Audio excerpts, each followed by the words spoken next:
सूर्य ग्रहण करीब 1 घंटे बाद लगने वाला है। अमावस्या पर सूर्य ग्रहण की शुरुआत दोपहर 3:26 पर होने वाली है, जो शाम 7:57 तक चलेगा। सबसे खास बात यह है कि आज जो सूर्य ग्रहण लग रहा है वो भारत में नहीं दिखेगा, लेकिन उसके असर को लेकर लोगों के मन में कई सवाल हैं। सवाल नौकरियों से जुड़ा हुआ है, स्वास्थ्य से जुड़ा हुआ है, किसी भी अन्य समस्या से अगर आपका जुड़ा हुआ है तो आपको आज तक पर अगले 1 घंटे रहना होगा, क्योंकि इस 1 घंटे में आपके मन में उठ रहे सारे सवालों का जवाब यहां मिलेगा।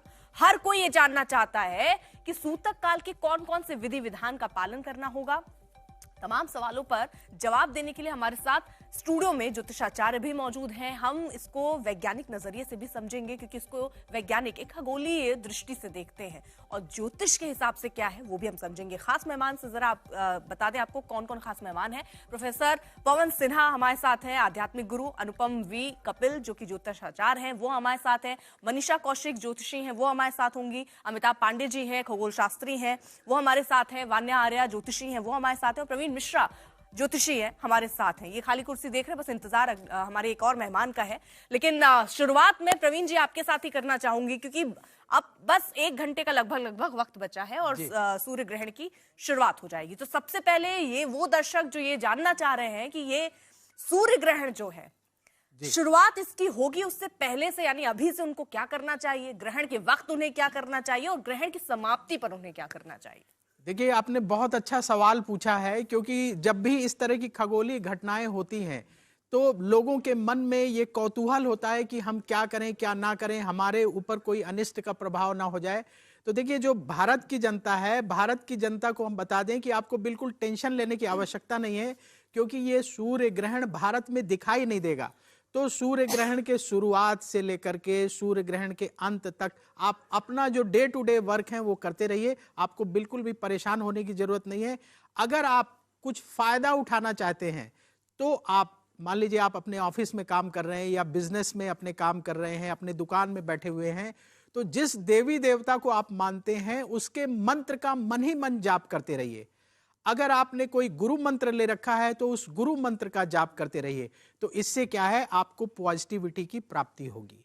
और बाकी भारत के लोगों को परेशान नहीं होना है। लेकिन भारत के ऐसे लोग जो उन इलाकों में रहते हैं जहां ये ग्रहण दिखाई देगा, तो आपको जरूर सावधानी बरतने की आवश्यकता है, क्योंकि जहां ये ग्रहण दिखेगा वहां सूतक के नियम लगेंगे।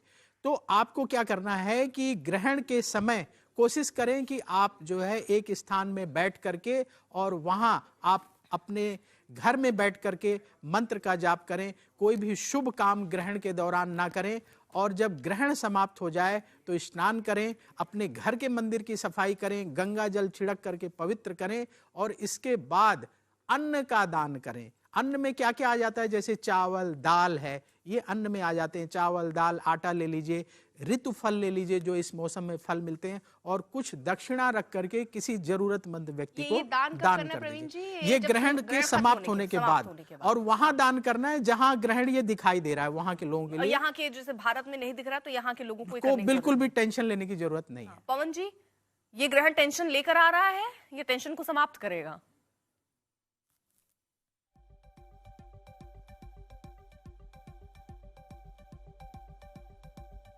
पवन जी हैं हमारे साथ? शायद वो हमारे साथ नहीं है। ठीक है, हमारे साथ वान्या जी हैं। वान्या जी, यही सवाल मेरा आपसे है, क्योंकि सूर्य ग्रहण को लेकर बहुत सारी भ्रांतियां लोगों के मन में होता है, और इन्हें लगता है कि सूर्य ग्रहण है उसको बहुत अशुभ संकेत के तौर पर देखते हैं। कुछ ज्योतिषाचार्य जो कहते हैं इसको सेलिब्रेट करना चाहिए, जैसे कि खगोल शास्त्री बोलते हैं कि इसको सेलिब्रेट कीजिए, ये खगोलीय घटना है। आपके लिहाज से आपके जो अपने आकलन है वो क्या दिखाते हैं सूर्य ग्रहण के बारे में? जी, धन्यवाद अर्पिता जी। आज तक के माध्यम से आप सभी को मेरा नमस्कार। इस ग्रहण की अगर हम बात करते हैं, ग्रहण का मतलब हमेशा नेगेटिव ही नहीं होता। ग्रहण का मतलब अपने अंदर अच्छी चीजें ग्रहण करना भी होता है।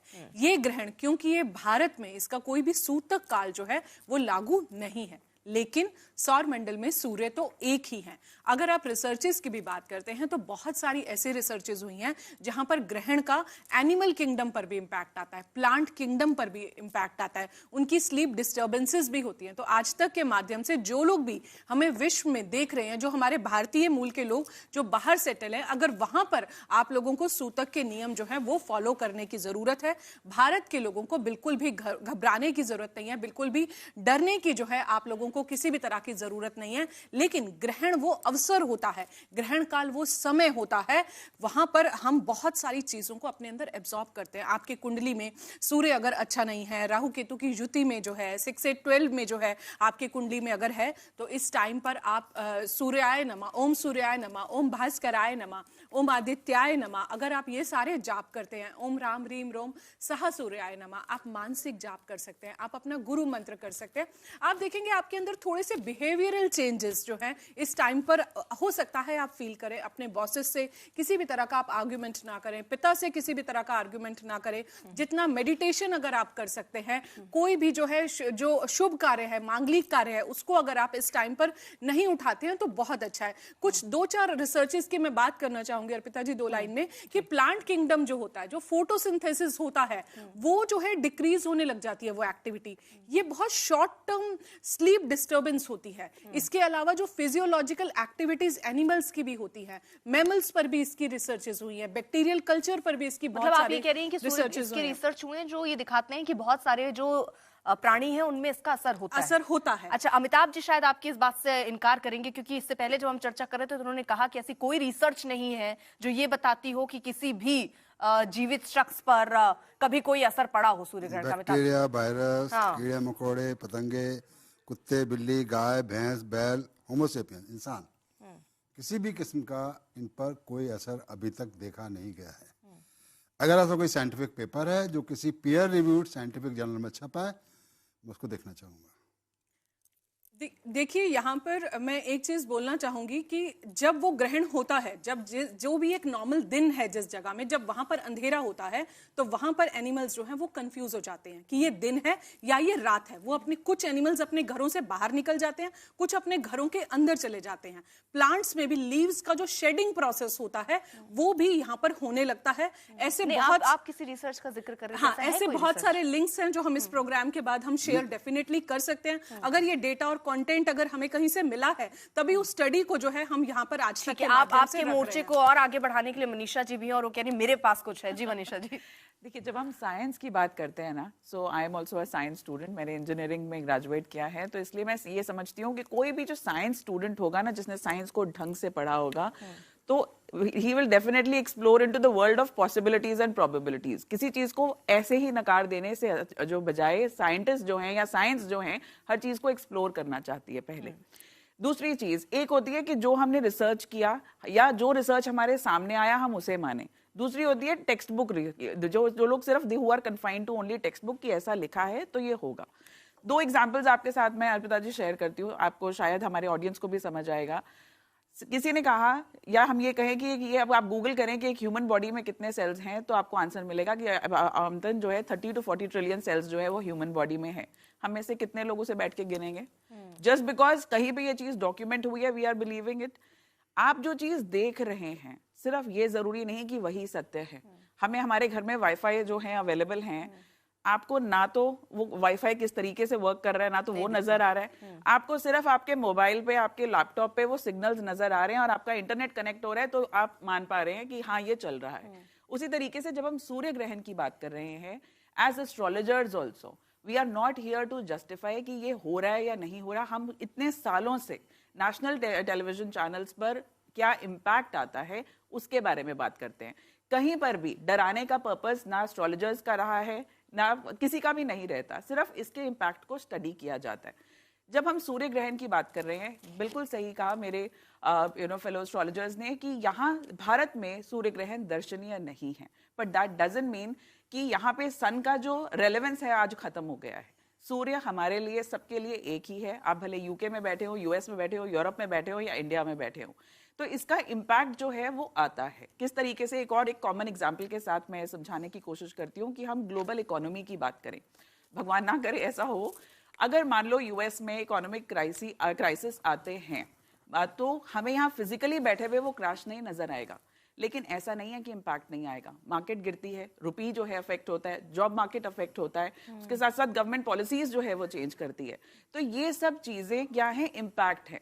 Just because you don't see something physically, इसका मतलब ये नहीं कि आपने ये बता दिया, ठीक है। लेकिन अब तो आप जहां ले गई, आप अर्थव्यवस्था पर ले गई, आप जिस तरह रोजगार, महंगाई, ये सब चीजें फिर आम लोगों से जुड़ी हुई आ जाती है। अरे सर आप बिल्कुल मैंने पहले भी बोला था, अगर किसी भी साइंटिफिक जर्नल में, चाहे मेडिकल जर्नल हो चाहे एस्ट्रोनॉमी का जर्नल हो या दोनों का कंबाइंड जिसको हो, एक भी साइंटिफिक पेपर, साइंटिफिक मतलब क्या होता है, किसी ने रिसर्च की, उसको दूसरे वैज्ञानिक उसकी फिर से जांच करते हैं और ऐसे उसको बोलते हैं पीयर रिव्यू सिस्टम। ऐसे किसी पीयर रिव्यूड जर्नल में एक भी आर्टिकल मेरे पास आ जाएगा तो मैं विचार करने के लिए मजबूर हो जाऊंगा। मानूंगा नहीं, लेकिन आप विचार करने के लिए मजबूर हो जाऊंगा। अमिताभ जी, आप ये बात तो मानेंगे ना कि आप एक चीज के लिए मजबूर हुए हैं और वो मजबूरी विष्णु पुराण पढ़ने को लेकर है, क्योंकि जब हम पिछली बार चर्चा कर रहे थे तो आपने कहा मैं इस सब में बिलीव नहीं करता, लेकिन अब आप पढ़ रहे हैं तो एक चीज तक तो आप पहुंचे हैं। मैं शुरू से पढ़ रहा हूँ, आज से नहीं पढ़ रहा हूँ, बचपन से पढ़ रहा हूँ। सर, अब तो आप बता रहे थे अपनी किताब आप लिख रहे हैं। चौथी क्लास से सारे वेद पुराण उपनिषद सब पढ़ रहा हूँ, चौथी क्लास से पढ़ रहा हूँ। हाँ ठीक है, अब मैं जल्दी से पवन जी आपके पास आना चाह रही हूँ, क्योंकि इस पे मैं ये अब समझना चाह रही हूँ कि ये जो सूर्य ग्रहण है वो भारत के लिहाज से क्या लेकर आएगा, अंतर्राष्ट्रीय स्तर पर क्या लेकर आएगा, क्या समझ आता है? ये सूर्य ग्रहण शुभ होने वाला है या इसके संकेत ठीक नहीं दिख रहे? देखिए, भारत पर इसका चूंकि कोई प्रभाव नहीं है सीधा, तो इसलिए भारत के जो ग्रह नक्षत्र ऑलरेडी चल रहे हैं, जो 2025 से चल रहे हैं और वो बहुत अच्छे रिजल्ट्स की तरफ इशारा नहीं कर रहे हैं। देखिए, ग्लोबल इकोनॉमी की यहाँ बात हुई तो ग्लोबल इकोनॉमी का इम्पैक्ट हर कंट्री पे पड़ता है। जो भी जो इकोनॉमिक स्टालवर्ड्स हैं उनका ऊपर नीचे होना, ये इम्पैक्ट तो वैसे भी पड़ता है। तो भारत पर सूर्य ग्रहण की वजह से कोई इकोनॉमिक फॉलोआउट आए ऐसा बिल्कुल भी नहीं होगा, या लोगों पे आए या गर्भवती स्त्रियों पर आए ऐसा बिल्कुल भी नहीं होगा। लेकिन जिन देशों की तरफ ये ग्रहण जो है इशारा कर रहा है, वहां पर ये प्रॉब्लम होगी, जिसके इम्पैक्ट से भारत में इम्पैक्ट आ सकता है, लेकिन डायरेक्टली भारत पर इसका कोई प्रभाव नहीं पड़ेगा। ऑलरेडी जो प्लानिटरी कॉम्पोजिशन चल रहा है उसमें कुछ डिजीज भी दिख रही है, कुछ बैंक से रिलेटेड चीजें भी दिख रही हैं, कुछ बुलियन मार्केट से रिलेटेड, खासतौर से सिल्वर, कॉपर, इनसे रिलेटेड प्रॉब्लम्स दिख रही हैं। तो वो प्रॉब्लम भी धीरे धीरे सॉल्व होंगी, लेकिन डायरेक्ट इम्पैक्ट कुछ नहीं आएगा। अच्छा, कोर्ट का मामला भी, आतंकवाद घटनाएं जो हैं वो कम हो सकती हैं, हम साथ ही साथ चला भी रहे हैं कि क्या इम्पैक्ट दिख रहा है, क्या हो सकता है। अनुपम जी से भी एक रिएक्शन ले लेते हैं। अनुपम जी, आपके लिहाज से क्या लग रहा है आपको, ये सूर्य ग्रहण क्या लेकर आएगा अपने साथ? मुझे लगता है कि ये जो सूर्य ग्रहण इंडिया के अष्टम स्थान में हो रहा है, कर्क राशि है, सूर्य और चंद्र राशि कर्क है, इसलिए भले वो दिखे ना, इसका इम्पैक्ट एडवर्स होगा। सेकंड हाउस फाइनेंसेस को इंडिकेट करता है और 8th हाउस डिजीजेस को इंडिकेट करता है। अनुपम जी, आपसे संपर्क हमारा रह गया है, हम फिर से एक बार कनेक्ट करने की कोशिश करेंगे। लेकिन मनीषा जी, फिर एक सवाल आता है, क्योंकि आप इसको बहुत दोनों ही तरीके से समझाने की कोशिश करती हैं, साइंटिफिक तरीके से भी और आप इसको ज्योतिष के साथ भी जोड़कर बनाते हैं। मैं एक चीज समझना चाहती हूँ कि आप कह रहे हैं कि ये सूर्य ग्रहण इंडिया में नहीं दिख रहा है तो इसका प्रभाव जो है उस तरह से नहीं होगा। तो कई बार होता है चीजें दिखती नहीं है लेकिन उसका ऐसा नहीं कि प्रभाव नहीं होगा, तो ये अपनी ही बात को क्या कॉन्ट्रडिक्ट नहीं कर रहे हैं? क्योंकि हम ये कह रहे हैं ना कि बहुत हमारे जो सूर्य तो सूर्य है, भले वो ग्रहण लगा वो इंडिया से दिखे ना दिखे, वो कहीं और से दिखे, चंद्रमा है, वो अपने प्लेस पर है, सूर्य अपने प्लेस पर है, तो उनका जो इम्पैक्ट है फिर वो वैसे ही रहना चाहिए। फिर ये नियम कहाँ से आया कि अब यहाँ नहीं दिख रहा तो फर्क कम दिखेगा, जहां दिख रहा है वहां ज्यादा फर्क आएगा? ऐसे क्यों? क्योंकि अपनी बात को कॉन्ट्रडिक्ट कर रहा है दोनों। बहुत ही ब्यूटीफुल आपका क्वेश्चन है and let me explain you step by step.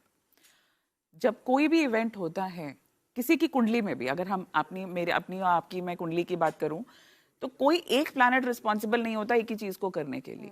Similarly जब हम ग्लोबल इवेंट्स की बात करते हैं तो सिर्फ सूर्य ग्रहण एक कारण नहीं बन सकता किसी चीज को करने के लिए। जो दशाएं हैं, जो प्लैनेटरी ट्रांजिट्स जो हो रहे हैं, वो एक जो है वो सबका कलेक्टिव एफर्ट जो है उसके कारण जो रिजल्ट्स आते हैं।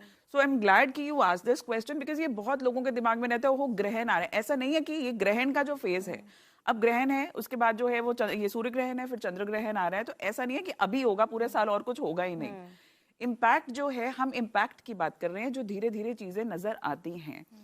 आप ही के शो पे हमने कितनी बार ये बात करी है कि जब भी ये ग्रहण आते हैं तो irrespective of the of the age, किसी ना किसी नेता अभिनेता की दुखद खबर जो है वो हमें सुनने को मिली है, राइट? और वो इन्हीं ग्रहण के आसपास आप देखेंगे कि ये न्यूज जो है वो आती ही आती है। अच्छा कहाँ पे लगता है कि जहां इस रिसर्च को सपोर्ट किया जाए। I am very happy Amitabh ji में बहुत चेंजेस जो है हमें देखने को मिल रहे हैं। आप जब रिसर्च की बात कर रहे हैं ना, सिर्फ थोड़ा सा अनफॉर्चुनेट चीज ये है कि जब कोई चीज वेस्ट से आती है, कितने रिसर्च पेपर्स जो है वो इंडिया से पब्लिश हुए होंगे जिसको बाहर भी मान्यता मिली हो, पर बाहर कोई रिसर्च हो गई, उसी चीज को जस्टिफाई यहाँ किया जाता है कि ये वैलिड है। योग भी जब तक बाहर नहीं गया, योगा नहीं बना, हमने बहुत आसानी से उसे एक्सेप्ट नहीं किया। तो ये इन्फ्लुएंस फ्रॉम द वेस्ट जो है वो नहीं होना चाहिए। थोड़ा सा योगदान, थोड़ा सी सहायता, थोड़ी सी मदद अगर हमारी साइंटिस्ट भी कर दें, एस्ट्रोनॉमर्स कर दें, I think astrology can do really really well. Manisha ji, आपके पास तो बहुत सारे उदाहरण भी होते हैं जी। तो अब जब आप अमिताभ जी पर आई हैं तो मैं वो उदाहरण के माध्यम से समझना चाहूंगी, क्योंकि आप कह रहे हैं ना ये तालमेल बनाकर चलने की जरूरत है। हमने पिछली बार जब चर्चा की थी तो अमिताभ जी बहुत बदले, मैं चाहती हूँ इस बार भी जब चर्चा होगी तो अमिताभ जी और अगली बार बदल कर ही आए जी। तो मैं बचपन से बदल रहा हूँ विज्ञान की रोशनी में, तर्क की रोशनी में, ज्ञान की रोशनी में, विवेक की रोशनी में बदल रहा हूँ। अंधविश्वास को नहीं मानता हूँ मैं। बहुत खूबसूरत, बस एक बदलाव मैं ईश्वर से चाहूंगी कि अमिताभ जी के साथ ये भी आए कि नकारने से पहले कहें बात में दम है, लेकर आओ, रिसर्च मैं करवाता हूँ। पता है मैंने आपसे ना अर्पिता जी लास्ट टाइम भी जब हमने इकट्ठे शो किया था ना, रात तक हम बैठे रहे थे, प्रवीण जी भी थे, और हमने एक बात कही थी कि हमें अनफॉर्चुनेटली कोई फंडिंग नहीं मिलती एस्ट्रोलॉजी किसी भी कम्युनिटी को कि आप रिसर्च कीजिए। बहुत सारी चीजें आपने अंधविश्वास के दलदल में घुस गए हैं, ज्योतिषाचार्य माफ कीजिए, बहुत सारे, जैसे हो सकता है जैसे बहुत सारे जो धन के लालच में वो आपको सूर्य ग्रहण से पहले 4 चीजें बता देते हैं, ये दान कर दीजिए। अब दान आप कर रहे हैं, उसके पीछे क्या लॉजिक है, उससे क्या होगा, वो समझाने के बिना अगर आप पूछ भी लीजिए तो बहुत सारे पंडित हैं, बहुत सारे ज्योतिष हैं, वो नाराज हो जाते हैं। मैं कितनी फंडिंग हुई है अभी तक एस्ट्रोलॉजर्स को। एस्ट्रोलॉजी का इतिहास कितना पुराना है? कम से कम विश्व पुराण या आपका गरुड़ पुराण का जमाने से चल रहा है ना? कितने साल हो गए? कम से कम मान के चलिए 2500 से ज्यादा साल हो गए। 2500 साल में इतने हिंदू राजा हुए, उनके हर एक के अपने एस्ट्रोलॉजर होते थे, जितना भी उनको मतलब धन चाहिए धन मिलता था। इतने इनके हजारों के याजक बने बैठे हैं, कम धन मिल रहा है। मेरे तो मुश्किल से महीने में 50,000 मिलते हैं मुझे, और वो भी खर्च हो जाते हैं खाने पीने में। सुनिए और एस्ट्रोलॉजर एक सुन लीजिए, बड़ी बड़ी गाड़ियों में घूमते हैं, हवाई जहाज में उड़ते हैं, ठीक है ना? लेकिन वैज्ञानिक का एक बात बिल्कुल साफ होता है, वो ये है कि अगर मैं कहता हूँ कि भारत की परंपरा में बहुत अच्छा है, सुबह के प्रोग्राम में मैंने बोला है कि हमारी नक्षत्र परंपरा। अमिताभ जी, अब ये फॉर द चेंज आप अब ये बताइए कि आपको अच्छा क्या लगा एस्ट्रोलॉजी में?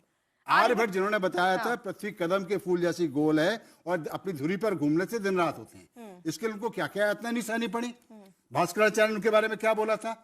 ब्रह्मगुप्त ने उनके बारे में क्या बोला था? ये मूर्ख वेद विरोधी है, ये उनकी अपनी टीकाओं में लिखा हुआ है इनकी, कि जो वैज्ञानिक भारत का पहला बता रहा है कि धरती गेंद जैसी है, कदम के फूल जैसी गोल है, अपनी धुरी पर घूमती है, उसको बोला तू तो वेद विरोधी है, पृथ्वी तो अचला है, वसुंधरा कैसे हिल सकती है, घूम कैसे सकती है? तो वो मेरा आदर्श है कि उसने सारी परंपराओं को एक तरफ रखा, वैज्ञानिक प्रमाणों को दूसरी तरफ रखा, और जो वैज्ञानिक प्रमाण बता रहे उस पर स्थापित रहा, और उसी दुनिया आज उसको भारत को पहचानती है आर्यभट्ट के नाम से।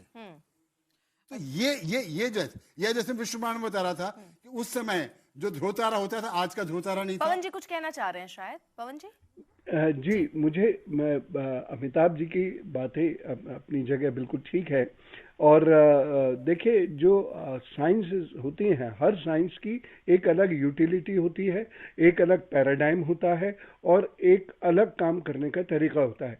ज्योतिष विज्ञान जो है ये बहुत इंडिविजुअलिस्टिक साइंस है, तो इसने इंडिविजुअल पे काम किया। और विज्ञान का एक ही तरीका है, वो तरीका है प्रमाणों और अनुभव की रोशनी में सत्य को मानना। मैं उसी पर आ रहा था, अनुभव से स्थापित नहीं हो सकता है, वो सत्य नहीं होगा। मैं उसी पर आ रहा था। ज्योतिष ने जिस तरीके से लोगों की बात की, आपने अगर ज्योतिष की रिसर्च की, मैं अपनी बात पूरी करना चाहता हूँ, मैं प्रमाण भी देना चाहता हूँ।